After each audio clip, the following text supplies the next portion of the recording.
Nos adentramos en el corazón de la primera plataforma de coinversión autorizada por la CNMV que permite a particulares invertir en proyectos de energía renovable desde tan solo 500 euros, algo hasta ahora reservado solo para grandes compañías eléctricas y fondos de inversión.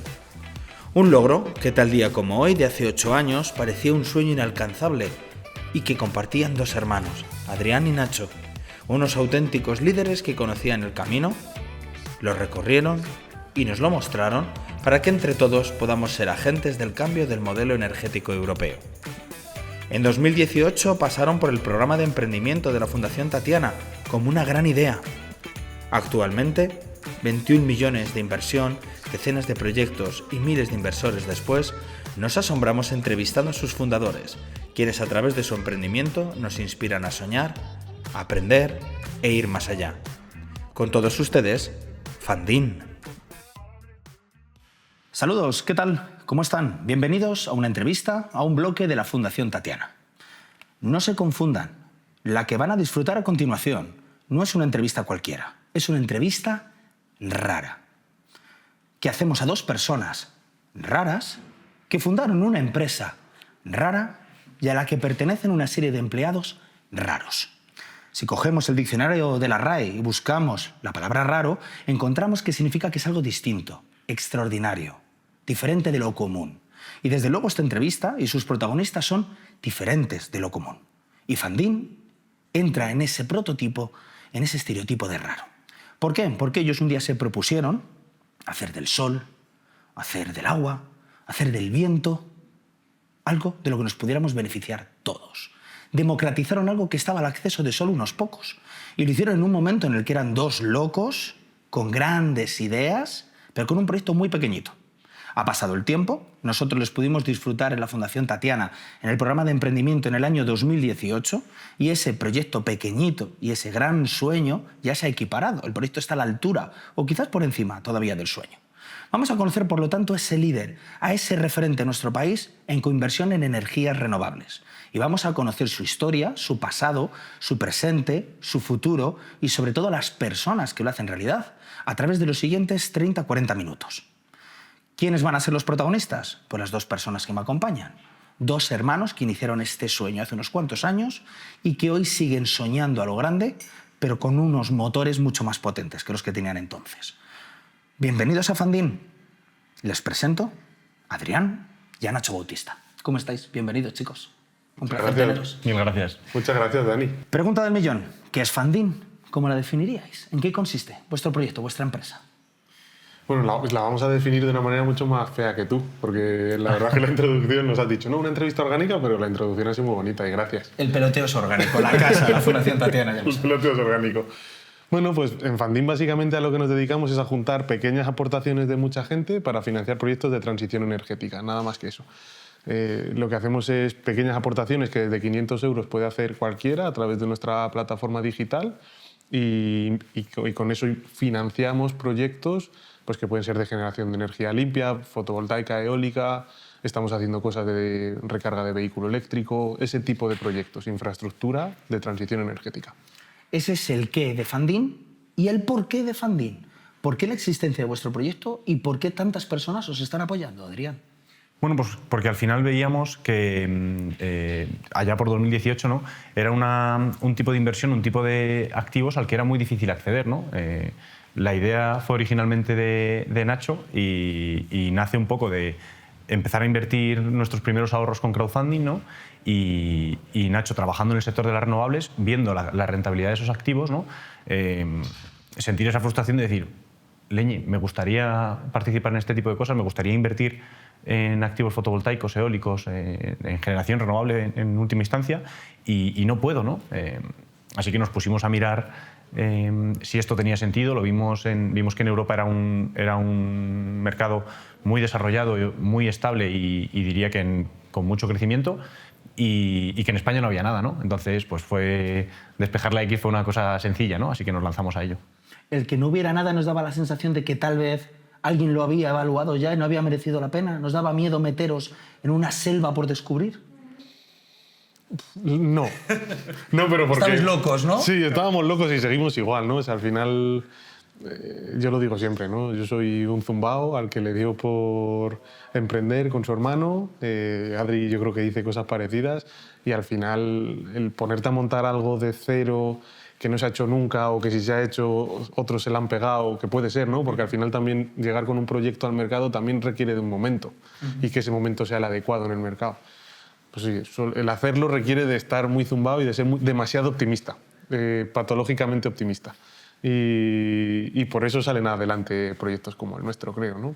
Porque un par de locos optimistas se juntan y deciden intentarlo. Y así hicimos. Pues bien, ahí están los dos hermanos Bautista en Madrid, tienen una idea, deciden apostar por ella. ¿Cuál es el siguiente paso? Porque erais dos chavales jovencitos que tenéis una idea original que nadie había puesto en marcha todavía. ¿Cuál es el siguiente paso? ¿Cómo convencéis primero al kilómetro cero, a la familia, a los allegados, de que no os estáis tirando por un barranco? ¿Qué pasos disteis cuando ya decidisteis apostar por lo que luego se convirtió en Funding? Bueno, el primer paso fue, diría, constituir la empresa, ¿no? Y empezar a destinar ciertos recursos a ella, ¿no? Teníamos nuestras primeras nóminas, llevábamos trabajando, pues no llegaría a 2 años, yo creo, y teníamos nuestros primeros ahorros y, sobre todo, teníamos la capacidad de tener un préstamo preconcedido en el banco, ¿no? De esto de cuando tienes muchas nóminas, pues al final te van dando ese préstamo preconcedido. Así que cogimos el préstamo y acto seguido dejamos los trabajos.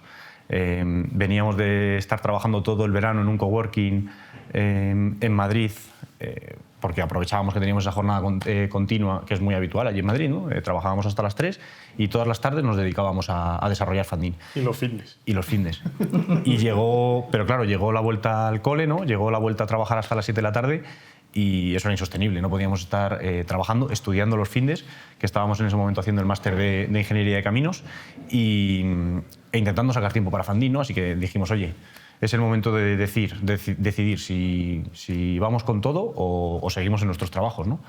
Diría que en ese momento teníamos bastante claro cuál era la respuesta, simplemente teníamos que tomar esa decisión, ¿no? Así que el paso siguiente fue dejar los trabajos, octubre del 17, y volvernos a Ávila, donde tenemos a nuestros padres y pues nos daban casa, comida, ¿no? y un techo donde Pensión dormir. completa, garantía. Pensión completa. Claro. Ese es el tesoro del emprendedor incipiente. Claro, Coste cero. y de repente eran muchos más años de vida, muchos más meses de vida para Funding, ¿no? Porque gastábamos mucho menos, ¿no? No necesitábamos ese coste de vida de Madrid, así que nos vinimos aquí y eso, pues oye, nos facilitó mucho los primeros meses, el desarrollo de los primeros años, porque encima además con la autorización de CNMV estuvimos casi 2 años hasta que pudimos empezar a operar. Volvéis a Ávila buscando un poco ese respaldo, ¿no? Un poco pues, el acogimiento del hogar familiar, sabéis que aquí es un buen punto de partida, pero ¿no os daba miedo también dar el salto Madrid, una gran ciudad llena de oportunidades, ecosistemas emprendedores muy desarrollados, a Ávila, encima esa Ávila de hace 8 o 10 años, donde realmente no había tanto ecosistema? ¿Nos daba un poco de miedo que esa apuesta por volver al hogar tuviera unos riesgos que pudieran perjudicar al proyecto, a la idea? Bueno, yo creo que cuando nos vinimos, no vinimos tampoco con un espíritu de sí o sí desarrollar el proyecto sí o sí en Ávila, ¿no? O sea, era una decisión que habíamos tomado en ese momento, ¿no? Y nos vinimos a Ávila, era lo que tenía sentido. Volvíamos a casa de nuestros padres, ahorrábamos, creíamos que podíamos encontrar a las primeras personas que se viniesen al proyecto. Y así lo hicimos. Y de hecho luego a futuro intentamos hacer una incursión en Madrid con algún programa de emprendimiento que nos dejó espacio y al final la decisión volvió a ser Ávila y ahora ya volver a casa, tener la mayoría del empleo y de las personas trabajando aquí y creo que ya así de forma definitiva. O sea, cuando lo tomamos inicialmente no era una decisión inamovible. Ahora empieza a serlo, la verdad. En aquella época, más o menos, es cuando tuvimos el placer de conocernos. Fue cuando iniciasteis vuestra aventura en el programa de emprendimiento de la Fundación Tatiana. ¿Qué recuerdos tenéis de aquella época? Pues yo tengo muchos recuerdos, algunos inmortalizados incluso en fotografías. ¿Qué recuerdo tenéis de aquella época vuestra en la que ibais un poco aprovechando recursos, programas? ¿Y qué recuerdo tenéis de vuestra estancia con nosotros? Bueno, muchos y muy buenos, ¿no? Al final, cuando montas una empresa desde cero y entonces teníamos 22 y 23 años, éramos 2 chavalines, ¿no? Que nos faltaba, teníamos la parte buena, era que arriesgábamos muy poco, ¿no? pero la parte mala es que no teníamos esa experiencia, no teníamos esos conocimientos y por eso nos apoyábamos en esos programas de emprendimiento para intentar adquirir ese conocimiento. Y una cosa muy importante, red de contactos, ¿no? Que tampoco tienes y que con el tiempo te vas dando cuenta que es muy importante a la hora de hacer negocios, ¿no? Entonces, sí recuerdo que bueno, el programa ha avanzado mucho, ha evolucionado mucho, ¿no?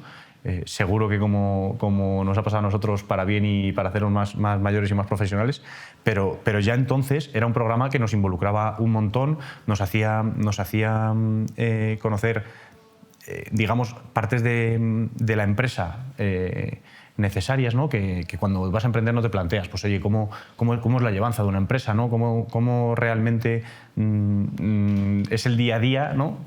Porque tú tienes una idea, tienes un proyecto, un producto que estás loco por desarrollar, pero luego las empresas tienen sus complejidades. Y este programa yo creo que nos enseñó mucho a tener esos pies en el suelo para entender cuáles eran todas las distintas patas del negocio que había que dominar para sacarlo adelante.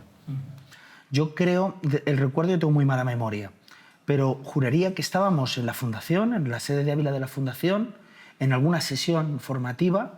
Creo que eras tú, Nacho, te llaman, te alejas a hablar por teléfono y volviste con la cara con un brillo como creo que he visto muy pocos emprendedores. Y juraría que ese fue el momento exacto en el que os confirmaron de una manera u otra que la CNMV os daba luz verde. Que en cierto modo esa fue la línea roja que os hizo entender esto va para adelante, esto va en serio. ¿Fuese tal vez ese punto crítico en el que Funding empezó a ser una realidad neta? Bueno, es que lo de la CNMV fue... Antes te lo estaba contando, antes fuera de cámaras, y te estaba contando, no, la parte buena... No sé si tuvo muchas partes buenas lo de la CNMV, pero... Joder, saludos si nos están viendo. No, pero es verdad, teníamos una ley, ahora hay un reglamento europeo que hablaba de 6 meses de plazo para autorizarte. Nosotros a los 6 meses no habíamos recibido ni el primer requerimiento de información casi, ¿no? Al final te peloteas con la CNMV, oye, esto tengo dudas, esto tal, pues no habíamos recibido ni siquiera ese primer intercambio de pelotas, ¿no? Y nos costó muchísimos más meses. De hecho, yo creo que nos autorizaron efectivamente cuando estábamos en el programa, pero eso fue, o sea, te confirman que estás autorizado y todavía tardan otros 3 meses en inscribirte en el registro oficial, es decir... Una maratón. Desde un punto de vista del emprendimiento y del Lean Startup y de hacer las cosas rápido, itera, pues eso es el antónimo Frustrante. del emprendimiento y de todas las metodologías que se hablan, ¿no? Y nosotros necesitábamos de la autorización porque al final estás captando fondos de particulares, estás haciendo una actividad que está regulada y supervisada y para hacer un primer proyecto tienes que tener la autorización o debes, ¿no? Y nosotros desde el principio habíamos tenido muy claro que debíamos y teníamos que tenerla para financiar el primer proyecto.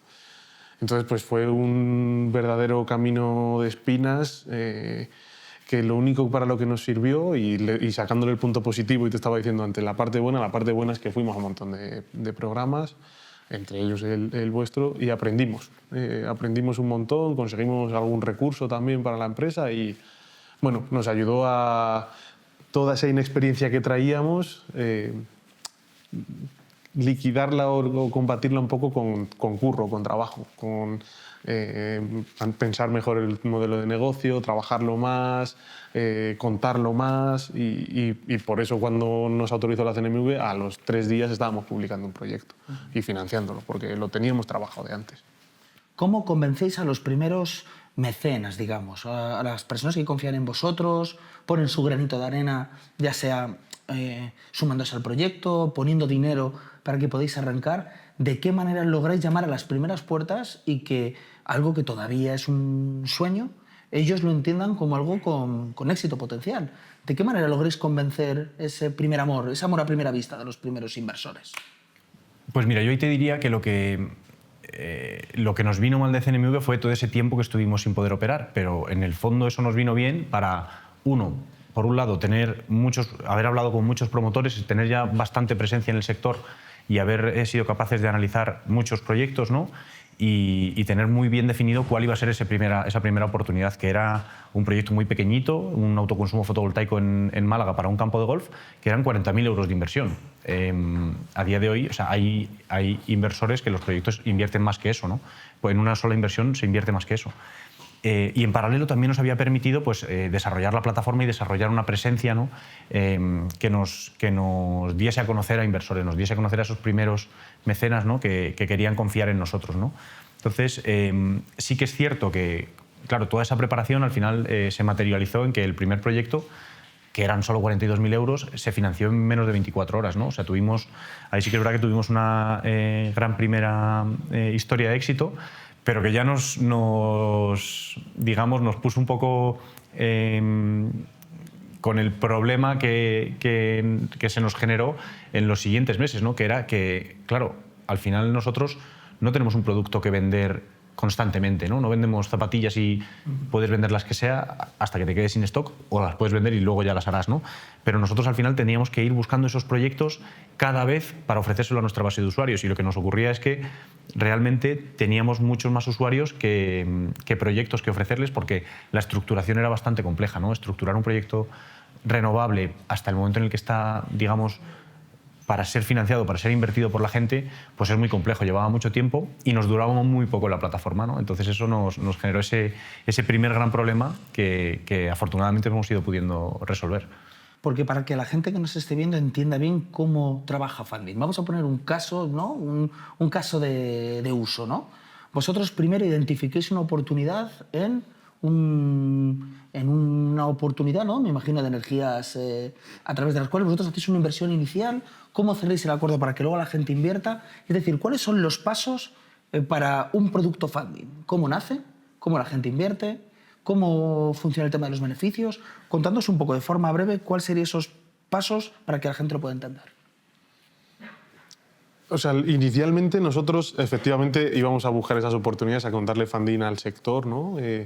A los promotores renovables que necesitaban financiación para su proyecto. Y tú le convences al promotor, ¿no? Y le convencíamos. Ahora ya hemos conseguido tener un estatus que, hombre, Y ellos van a vosotros ahora. Sí, ahora los proyectos vienen, pues como van al banco muchas veces, ¿no? Sí. A buscar financiación. A nosotros vienen a buscar otro tipo de financiación, más alternativa, otro tipo de tramos de financiación, pero al final una relación muy similar a la del banco, ¿no? Y ya saben que somos al final una solución de financiación, ¿no? Una alternativa, pues como decía Nacho, como un banco que directamente vienen a buscarnos sabiendo que ya podemos ofrecerlo. Y como un banco analizáis realmente el potencial, ¿no?, de esa propuesta. Exactamente igual. Lo analizamos como un banco, además incorporamos asesores externos ya en todos los proyectos que analizamos.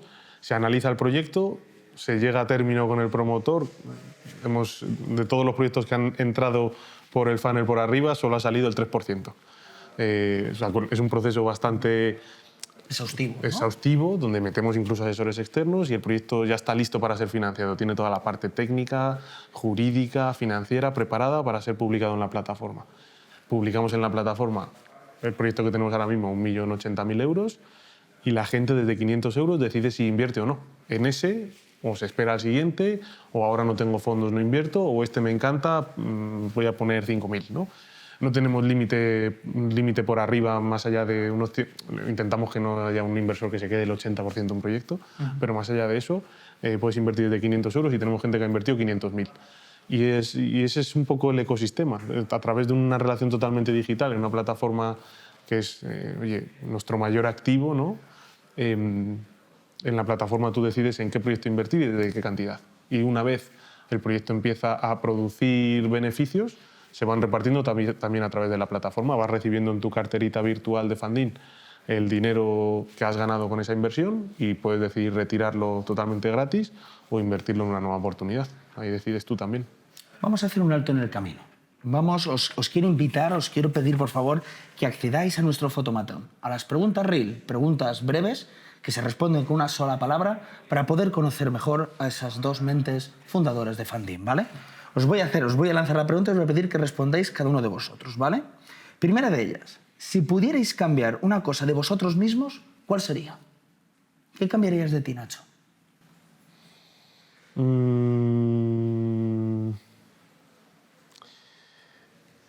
Creo que intentaría ser mejor líder. También en las empresas cuando afrontas una cierta etapa ya de crecimiento y hay muchas personas dentro, ya Funding no requiere de mi capacidad de curro, de capacidad de ejecución y de idear, ¿no? Requiere más de liderar bien a las personas que tenemos aquí. Y es algo en lo que estoy bastante focalizado últimamente y centrado en cada vez ser mejor líder y liderar mejor a las personas que tenemos aquí para que ellos progresen, que al final será el progreso de Funding. ¿Qué cambiaríamos de Adrián? Yo, bueno, personalmente, una cuestión de temperamento, ¿no? Y profesionalmente diría que una parte de la parte más bueno, claro, para mí es la más tediosa, ¿no? de mi día a día es las cuestiones más internas, más organizacionales, ¿no? A mí me gusta más crear, generar, crear cosas nuevas, ¿no? Más allá, ejecutar me es más tedioso, ¿no? Entonces esa parte de ejecución es la que me gustaría cambiar, seguro. Un superpoder que os vendría muy bien para vuestro trabajo en Funding. Si tú pudierais elegir el superpoder que quisierais, ¿cuál cogerías? Parar el tiempo. Ser invisible y espiar, claro. ¿Cuál cogeríais? ¿Qué superpoder creéis que os daría un valor aquí en la empresa? Un superpoder. Ver el futuro. Bueno, tener capacidad de convicción infinita. Me las quito de la mente. Oye, iba a decir la misma, macho, porque... Eso es porque te ha convencido con el superpoder. Claro, a ver si lo vas a tener. Ha funcionado. Lo voy teniendo. Iba a decir que yo pensaba uno mucho más mundano, que es la capacidad de convencer a la gente, ¿no? Que al final la inversión es muy compleja y en este mundo en el que trabajamos la recompensa inmediata, tú inviertes y encima inviertes cantidades importantes, ¿no? La inversión mínima son 500 euros, que ya es un dinero. Y resulta que no recibes nada en ese momento, ¿no? No recibes nada inmediato. Entonces, al final, creo que conseguir que la gente invierta con nosotros es harto complicado, ¿no? Y tener esa capacidad yo creo que nos daría muchísima capacidad de financiación. Imaginaros que volvéis a nacer y podéis ser el dueño de cualquier empresa de las que existen y no vale Funding. ¿De qué empresa os gustaría ser los dueños? En una vida paralela, en un universo alternativo. Así española se me venía enseguida Inditex, pero claro, por todo el impacto que han tenido en el mundo. Y por el dinero. Bueno, Dinero. bueno, ya. Nah, dinero. Mercadona me parece también, así de española, me parece una empresa que ha partido de un supermercado, que ha ido expandiéndose y que ahora mismo es verdaderamente referente, ¿no? Todo lo que hace está bien, son Qué referentes beneficio que también. genera. Tienen una cultura muy marcada, muy suya, que podrás estar más de acuerdo o menos, ¿no? Pero creo que ahí también han hecho cosas bestiales. Y internacionales... Bueno, ¿tú cuál tienes? A ver si te la voy a quitar. Yo internacional diría Amazon. Porque, o sea, la verdad es que me parece que el enfoque que tiene al cliente, la capacidad de iterar y todo hacerlo enfocado al cliente es hiper destacable. Y luego por eso que decía yo que me gustaría mejorar, que a nivel interno los mecanismos de organización interna me parece que son referentes. Yo diría Johnny Walker. Por eso yo creo que yo no tengo éxito. Tiene todo el sentido. Y por último, ¿cuál es el mejor consejo que habéis recibido de un empleado? Un consejo que hayáis dicho, ¡guau! Es verdad. Y os ha ayudado a ser mejores. No sois tan pesados, no lo sé. Se ríe alguien fuera de cámara, sería. ¿eh? La gente lo desea. en el Sería fondo. magnífico. Va por ahí un poco, que era un poco la capacidad de escuchar, ¿no? Intentar escuchar, porque es verdad, y esto yo creo que es una cosa de la que adolecemos mucho los emprendedores, y es que somos enamorados de nuestra idea y muy convencidos de que tenemos, digamos, la verdad de nuestro proyecto, ¿no? O sea, nosotros sabemos cuál es el camino, pero si paras y escuchas, ¿no? Y dejas 4 segundos para que la gente termine de hablar y te termine de contar lo que te quieren proponer, casi siempre salen ideas que incrementan la tuya, ¿no? O mejoran la tuya, o sea que esa capacidad de escucha sin duda es el mejor consejo que yo recibí. Yo no sé si el mejor, pero uno que se me viene a la cabeza que va un poco en línea. Yo no sé qué me pasa, que tengo un ojo, o sea, me acuerdo con Víctor, que es el primer empleado de Funding, que ahora lidera toda la parte de producto digital y tal, le decía, joder, esta tipografía es distinta a la del otro párrafo. Y me decía, ¿qué dices? No puede ser. Le digo, este párrafo está desviado. ¿Qué dices? No puede ser. Y luego nos metíamos y es verdad, ¿no? Y yo tengo como un ojo ahí clínico para ver estas cosas. Y el otro día, de hecho, hablando con Bea de estas cosas, me decía, la gente no se fija tanto, Nacho. relájate, Relativiza. relatízalo, tal, la gente no se fija tanto. Y es verdad, luego la gente, todo el mundo aceptamos el error, el typo y tal, pero es verdad que yo es que tengo una... No sé qué me pasa en la cabeza, estoy zumbado, ya lo decíamos antes. Estoy zumbado y tengo una capacidad para ver ese tipo de cosas que es increíble. Entonces, pues ya está, aprender a relativizarlo un poco. Pues con esto cerramos nuestro fotomatón. Vamos a pasar a conocer un poquito más la parte humana de la empresa. Primero, ¿de dónde surgió el nombre de Fandin? Por curiosidad, ¿cuál se le ocurrió? ¿Hicisteis un trabajo de naming juntos? ¿Qué significa? ¿Cuál es el origen un poco del nombre? Yo no sé si se nos ocurrió antes el nombre o el lema inicial. El lema inicial me acuerdo que era rentabilidad sostenible, sostenibilidad rentable. Y el nombre es una composición muy tonta de fan green, pues le quitas tal, Fandin, Ahí está, y ya claro, está. ahí está. Lo hicieron 2 ingenieros, el nombre está bastante claro. Lo pensaron 2 ingenieros y entonces quedó una cosa que la verdad es que incluso nos hemos planteado cambiarlo. Hicimos un rebranding hace no mucho y nos lo planteaban, ¿no? Cambiarlo y tal, porque es un nombre difícil de pronunciar y demás, pero luego la verdad es que nos apoyamos en los datos para decidir no cambiarlo, porque tú buscas Fandin como lo busques en Google, somos los primeros. Lo puedes buscar con M, con una E, con I, da lo mismo, que acabamos saliendo siempre nosotros y decidimos, bueno, pues oye, tampoco es tan grave, cada uno que lo ponga como quiera, acaban llegando a nuestra página web igual. No hace falta cambiarlo, dediquémonos a otra cosa, no otro problema. Y de ahí surgió, Y además, yo recuerdo perfectamente dónde surgió. Íbamos en el coche volviendo de Madrid hacia Ávila y justo en la cuesta, ya subiendo hacia el túnel, no, Fandin. Y poco rato antes habíamos decidido el lema de rentabilidad sostenible, sostenibilidad rentable, ¿no? Que de hecho yo creo que lo desechamos porque muchas veces no sabíamos, había veces que lo decíamos al revés. Decíamos sostenibilidad rentable, rentabilidad sostenible, otra vez es lo contrario, con lo cual era un poco jaleo. Normalmente yo en el programa de emprendimiento suelo decir, emprender en familia suele ser problemático, ¿no? Emprender con tu pareja, emprender con tu cuñado, que eso es una bomba nuclear en el emprendimiento, pero también emprender con tu hermano, ¿no? Porque quieras que no es inevitable que surjan problemáticas en el trabajo que te llevas, ¿no? A la cena de Nochebuena en casa. En vuestro caso no ha sido así. Yo siempre digo, mal inicio emprender en familia. Vosotros, ¿cómo ha sido vuestra experiencia de nacer y crecer como emprendedores, siendo hermanos, codo con codo? ¿Os ha supuesto a veces problemas o al revés? ¿Ha sido una fortaleza, una ventaja?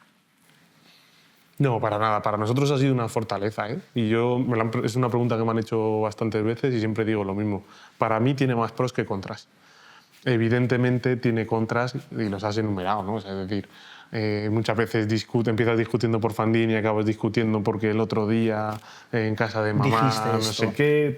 O sea, esas cosas suceden y forma parte de los contras y aprender a convivir con ello. Pero bueno, es que yo una discusión más con mi hermano, es decir...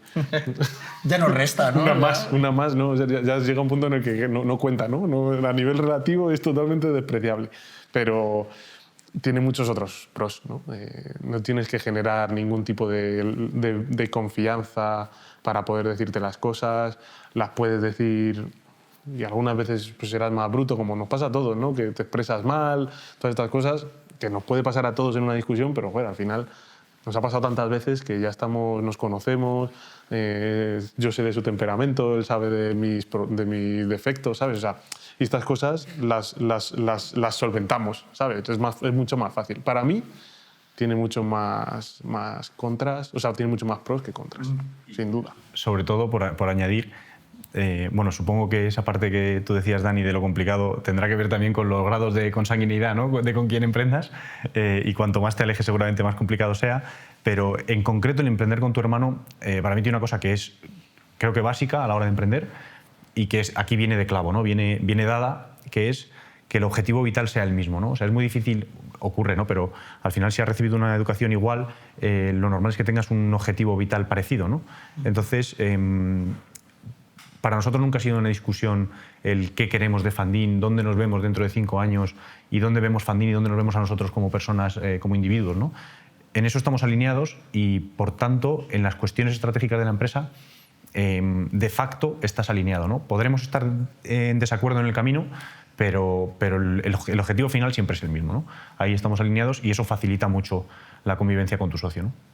Está vuestra familia biológica, pero está vuestra familia laboral. ¿Cuántos empleados sois ya? ¿Qué relación? Porque digamos un poco la cultura o la imagen que da Funding de puertas afuera es que hay un orgullo y pertenencia grande. ¿Cómo trabajáis un poco el cuidar, querer, integrar, generar orgullo y al mismo tiempo que ellos os generen rentabilidad y crecimiento? ¿Cómo gestionáis los recursos humanos? ¿Cuántas personas estáis ya? ¿Y qué os caracteriza? ¿Qué os diferencia? ¿Esa fama es merecida? La fama de que la gente que trabaja en Funding es una empresa sexy para ellos. Y ojalá sea así. Yo la verdad es que estas Luego cosas... pasamos los micros atrás. Luego lo pasamos a ver qué dicen. Somos 18 ya. 12 en Ávila, 5 en Madrid, 1 en Murcia. La resistencia murciana. La resistencia murciana. Carlos Vitoria, el director financiero. Y... la verdad es que, fíjate, y yo te diría que seguro que hay emprendedores y empresas que trabajan esa cultura de una forma quizá incluso más cercana, ¿no? Nosotros, yo qué sé, tampoco hemos hecho cosas súper especiales, o sé de un montón de empresas que toman cañas todos los jueves y tal. Aquí ese tipo de cosas no las hacemos, pero creo que lo generamos de otra manera. Y creo que hemos generado una cultura en la que la gente efectivamente se ve alineada y se siente a gusto, y creo que cuidamos un poco todos los aspectos de lo que es una relación laboral, ¿no? Antes hablábamos de por qué Ávila, por qué Madrid y tal. Cuando tomamos la decisión hace unos años relativamente inamovible de ya todo lo que podamos en Ávila, era porque lo veíamos en los números también, ¿no?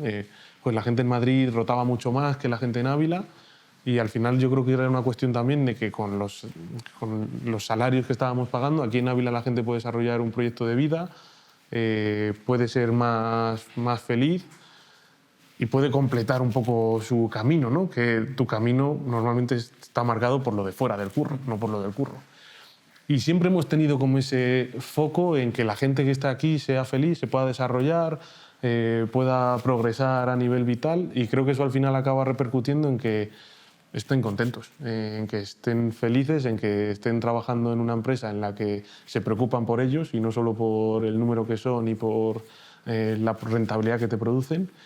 Y luego otra de las cosas que yo diría que ayuda muchísimo es Liz, que también es una de nuestras primeras incorporaciones en Funding, que le encantan los recursos humanos y que yo, que lidero un poco ese área, me ha ayudado siempre muchísimo a nuevas iniciativas, a hacer cosas un poquito mejor, a tener un programa de offboarding, a tener job descriptions, a toda esa parte también más administrativa de lo que es people, hacerlo bien y hacerlo mejor, y a ser también pioneros, ¿no? Nosotros tenemos un viernes libre al mes, incorporamos ciertas herramientas que muchas son idea original de Liz, o sea que no son solo mérito nuestro. Y yo creo que, o sea, trabajamos un mantra que además la gente, yo creo que ha cogido con mucha responsabilidad, que es precisamente la flexibilidad responsable, que no la responsabilidad flexible, ¿no? Que básicamente, pues al final, aquí hay mucha cintura, ¿no? Trabajamos mucho por objetivos y hay mucha cintura para que tú te organices tu día con el trabajo, no desde el trabajo, ¿no? Tenemos un horario de coincidencia de 10 a 2, el resto de la jornada lo puedes hacer cuando quieras, ¿no? La gente normalmente tiene sus horarios porque es lo habitual, pero oye, si un día tienes cualquier historia, es que no tienes ni que dar explicaciones, ¿no? Ya harás el resto de la jornada cuando puedas, cuando quieras, o lo recuperarás el sábado, es que nos da igual. Tú te apañas, ¿no? Ayer se lo decía el martes, estábamos en Madrid y lo hablaba con Samu. Samu estaba en Madrid, pero tiene las vacaciones de Ávila, ¿no? Y le digo, joder, Samu, si tienes... Digo, ¿qué me vas a contar? Si tienes 30 años, organízate tu agenda como quieras. Yo no tengo que intervenir en tu agenda, ¿no? Y al final eso funciona porque la gente coge esa responsabilidad, la hace suya, ¿no? Y hace que funcione. Bueno, chicos, bienvenidos a la pregunta indiscreta. ¿Qué es la pregunta indiscreta? Nosotros, como decíamos al principio, somos muy pelotas, entonces hacemos preguntas fáciles, bonitas, pero hemos echado mano de vuestros compañeros de coworking en la Fundación Tatiana. Les hemos pedido a los compañeros de vuestra edición que hicieran preguntas más complicadas, más indiscretas o diferentes, para que de forma totalmente casual las saquéis y respondéis a ella, ¿vale? Así que, por favor, empezamos contigo, Nacho. Saca una pregunta, léela y respóndela. ¿Cuál es el mejor cumplido que has recibido de algún compañero de la empresa? Oh, qué bonito. Esta es fácil. ¿Quién será un pelota como nosotros? ¿Algún cumplido que te haya hecho alguien? Y sincero, no pelota de empleado. Pues mira, voy a coger uno que me dijo Adri el otro día, que me dijo, además me hizo bastante ilusión, aparte que es mi hermano, joder, y no es solo mi hermano, sino que también es mi socio, y me dijo el otro día, dice, joder, es la persona profesionalmente más excelente con la que he currado. Qué bonito. Sí. Escurro con pocas, ¿no? No, es broma, es broma. Con la que he coincidido, o sea, es decir, fuera y dentro de Fandín. Adrián, no sé si será igual de fácil la tuya, por favor. Léela y responde. ¿Alguna vez no has tenido ni idea de qué hacer en algún momento, pero has fingido saber lo que haces? Eso te pasa en el trabajo, de no saber qué hacer, pero... Por supuesto, ¿no? Ese síndrome del impostor, que de hecho a raíz de eso vino ese comentario que le hice a Nacho, ¿no? Y dije, tío, ¿nunca te pasa? Y me dijo, no. Y dije, claro, me cuadra, porque tú para mí eres el mejor profesional que yo conozco, ¿no? Pero a mí me pasó, y es una cosa muy curiosa, la cuento un montón de veces, en una reunión con un departamento financiero, es muy habitual que los financieros de las empresas, cuando la empresa es un poco grande, te hablen con 100.000 anglicismos, 100.000 tecnicismos, siglas, ¿no? Y tienes que entender lo que está pasando, ¿no? Y me acuerdo salir de una reunión con una persona que me hablaba a toda velocidad, todo anglicismos, todo tecnicismos, y yo intentando contestar, diciendo, ¿qué narices me acaba de decir? ¿Qué narices me acaba de preguntar? Que no se note, ¿no? Tú pensando que no se note. Intentando salir del paso y llegar a la oficina y ponerme a estudiar cada una de las cosas que apunté en la agenda, que no sabía lo que era, ¿no? Y luego al final resultaba que sí sabía lo que era, simplemente eran anglicismos y siglas que no tenía yo en el radar, ¿no? Pero venga, me tocó una hacer más ahí... rápida. Vamos a por ello. Venga. Anda, que no hemos salido más. Anda, que no hemos salido de reuniones diciendo, ¿qué ha dicho? ¿Qué es esto? Al principio, me acuerdo al Google, principio. 2 puntos. ¿Qué ha dicho? De no sé qué. Búscalo, a ver qué es. Venga, la penúltima, vamos con ella. ¿Quién de tu empresa dirías que en realidad es un extraterrestre? ¿Quién tiene aspecto de venir de otro planeta? Ahora que no nos oyen. Bueno, aparte de mí, que soy cuerpilargo, como decíamos antes fuera de cámara. Anatomía marciana. De anatomía marciana. Y de Adri, que de pequeño le decía, para meternos un poco con él, yo y mis primos le llamábamos marciano también. Un extraterrestre es, pues mira, Carlos Vitoria, que el murciano, que es un tío que tiene una capacidad de entrega y de currar bestial. Es un extraterrestre. Es de otro mundo, de otro planeta. Y la última, vamos, Adrián. Vamos con ella. ¿Qué es lo más memorable que has comprado con tus primeros beneficios? Esta es muy buena. Y no sé si es memorable, pero es realmente lo único que hemos comprado con la única vez que hemos vendido acciones, que fue más acciones de Fandín. Ese era el capricho. Realmente vendimos un paquete de acciones para poder comprar otro que teníamos más barato, ¿no? Entonces, pues bueno, era una operación bastante directa y que tenía, en fin, todo el sentido del mundo financieramente hablando, ¿no? Y que ahonda un poco en lo que decíamos al principio, de que estamos zumbados. De un capricho, más acciones. Sí, sí. Bueno, habéis sobrevivido, ¿eh? No han sido malos los compañeros, la verdad yo esperaba mayor maldad. Se ve que hay cariño, ¿eh? Las ha habido peores, ¿no? Las ha habido peores, no han salido para la siguiente entrevista. Las guardaremos. Bueno, chicos, nos acercamos al final de la entrevista y hay las preguntas las más importantes que las hemos guardado para el final, la guinda al pastel. La primera de ellas, yo os quería preguntar si me podéis decir cuál ha sido el mejor día que habéis vivido como emprendedores y el peor día. Un día en el que hayáis notado, por las razones que sean, que flotabais en el aire, y otro día en el que creíais que ibais a prender el fuego a todo. Yo el mejor día diría que fue una ronda que cerramos en 2021, que entraron ahí 2 nuevos socios y tal, y me acuerdo que nos tiramos además todo el día firmando en la sede del IDAE, que es una entidad pública que ha invertido en la compañía y tal. Yo allí llegué a mi pico de peso, pues allí estaba fastidiado a nivel anímico. Y ese día lo recuerdo el 21 de abril de 2021. Me acordaré toda la vida. Grabado. Me acordaré toda la vida del día que firmamos aquella operación, sin duda, vamos. Y uno malo. Fue una liberación. Y uno malo, muy malo. Decir, buf. Pues fíjate, últimamente no están siendo difíciles, porque estamos también ahora levantando capital y ayer le decía a Adri, otros que nos han dicho que no. Lo estoy empezando a coger gusto. No sé, la verdad, intento no acordarme como tenerlos tan marcados los malos.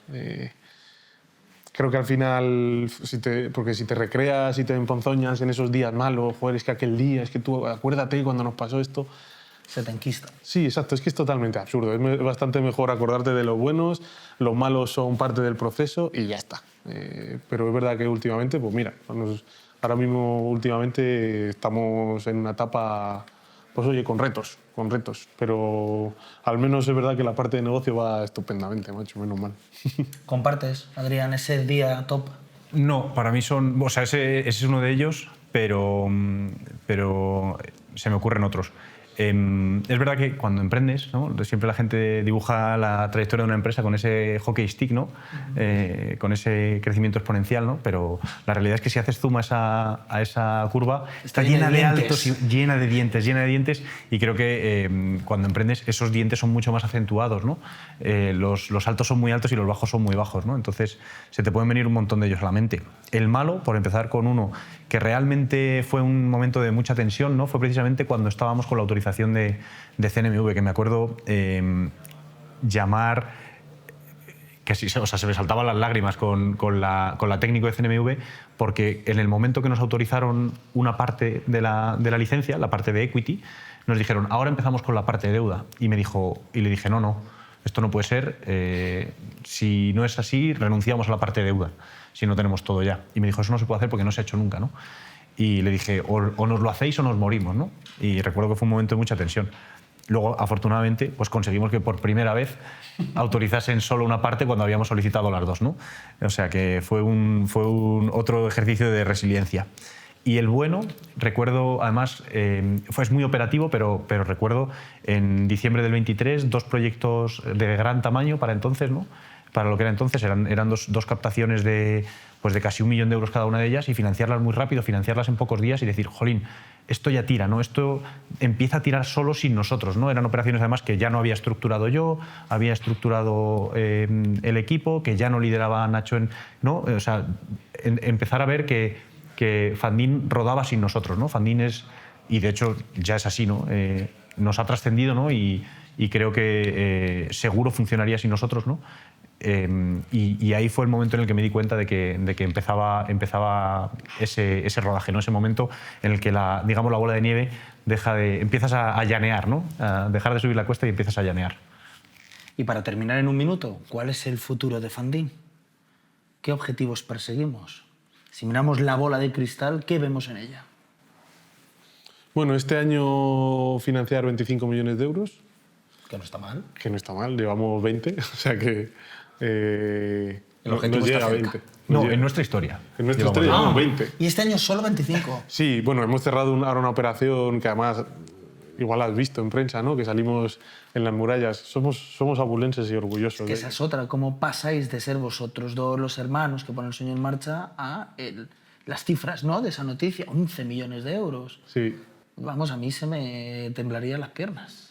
Bueno, y realmente la intención es incluso hacer hasta más con ellos. 10 queremos hacer, o sea, es 1 millón de euros en la empresa y 10 en proyectos de este año, pero este año queremos hacer esos 10 más otros 10, 15 nosotros, pero es que el año siguiente se pueden hacer más con esta gente, ¿no? Con Impact Bridge, que ha apostado por Funding, por nuestros proyectos, por lo que hacemos aquí, o sea que muy, muy contentos. Y bueno, pues este año 25 y al siguiente doblar y doblar y doblar, ¿no? O sea, realmente creo que tenemos capacidad de convertirnos en... Hay otras plataformas, tanto en este sector de renovables como en otros sectores tipo inmobiliario, haciendo 100, 200 millones de euros al año. Así que, bueno, ese es el objetivo. Ya tenemos una base sólida, somos un equipo de 18 personas, las operaciones tiran casi solas sin nosotros o solas sin nosotros, así que ya es una cuestión de darle escala, de que Funding lo conozca más gente y de financiar un montón de proyectos y que más gente se sume a este cambio que estamos proponiendo.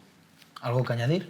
No, bueno, todo eso pasa por tener unos acuerdos de distribución bancaria, ¿no? Que al final Funding no solo lo vendamos nosotros, ¿no? Sino que lo vendan pues probablemente bancos, ¿no? Que al final son con quienes muchas veces estamos acostumbrados a relacionarnos y hablar de dinero, ¿no? y pasa por ahí porque ya lo hemos visto en otras plataformas, ¿no? Pero desde luego el camino, pues como decíamos antes, el objetivo es común, ¿no? Compartimos ese objetivo. Pues esta es Funding, esa empresa rara de la que les hablé, capitaneada por dos hermanos muy raros que perseguían un sueño muy grande y que poco a poco se hace realidad. Nacho, Adrián, gracias por acompañarnos. Ha sido un placer gigantesco. A ti, Dani, y a la Fundación por este podcast. A vosotros siempre. Seguimos.